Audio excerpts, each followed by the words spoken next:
ఈరోజు నీ క్రైస్తవ జీవితంలో నువ్వు ఎవరికైనా చెప్తుంటే వింటున్నారంటే దానికి కారణం ఏంటో తెలుసా? నువ్వు నేర్చుకున్నావు, కొంత నువ్వు నేర్పించబడ్డావు, నువ్వు నేర్చుకున్నావు.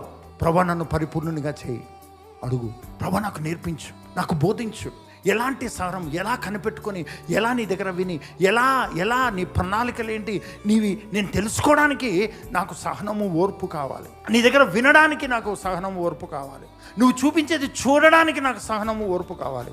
ఈ భూమి మీద ఉన్న మనుషులు, ఈ భూమి మీద ఉన్న పరిస్థితులు నన్ను ఎలా తొందర పెడుతున్నాయో దాన్ని బట్టి నా క్రైస్తవ జీవితాన్ని నేను జీవించను.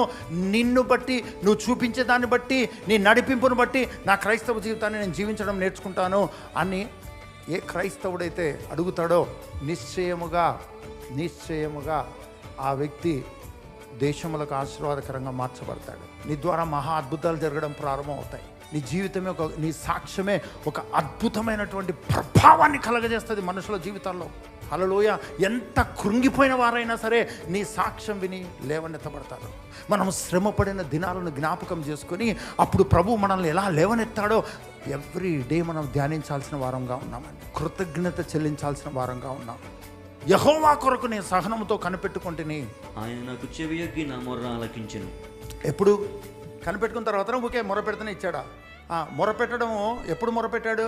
నువ్వు అడుగు, నువ్వు మొరపెట్టు, కానీ నీకు సహనం నేర్పిస్తాడు, ఓర్పును నేర్పిస్తాడు, కనిపెట్టుకోవడం నేర్పిస్తాడు. అద్భుతం చెయ్యుమయ్యా నా జీవితంలో. ఈ పాట పాడుతూనే అద్భుతం చేస్తాడని మనం కూడా పొరపాటు. నువ్వు పాడుతూనే ఉండు, సమయం వస్తుంది అప్పుడు చేస్తాడు. కానీ ఈలోగా నువ్వు సహించడం నేర్చుకుంటావు, ఓర్చుకోవడం నేర్చుకుంటావు.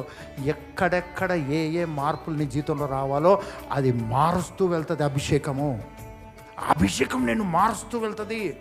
ఈరోజు ఏ పరిస్థితి గుండా నువ్వు వెళ్తున్నా, నువ్వు ఎక్కడైనా పడిపోయినట్టుగా నువ్వు అనుకుంటున్నా, ఏ గుంటలో అయినా తోయబడినట్టుగా నువ్వు అనుకున్నా, ఏది నీ జీవితంలో జరగట్లేదు, నా క్రైస్తవ జీవితంలో ఎందుకు ఇంత కఠినంగా నేను వెళ్తున్నాను నువ్వు ఎన్ననుకున్నా, హ్యాపీ దేవుడు.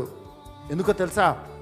నువ్వు నేర్చుకునేది ఆటోమేటిక్గా నువ్వు నేర్చుకుంటూ పోతావు. అభిషేకం, నీలో ఉన్న అభిషేకం, ఏ అభిషక్తుల్లోకి అయితే నువ్వు బాప్తిసం పొందావో, ఏ అభిషక్తుని అయితే నువ్వు ధరించుకున్నావో, నువ్వు వెళ్తున్న ఈ మార్గంలో నువ్వు ఎన్నో విషయాలు నేర్చుకుంటున్నావు.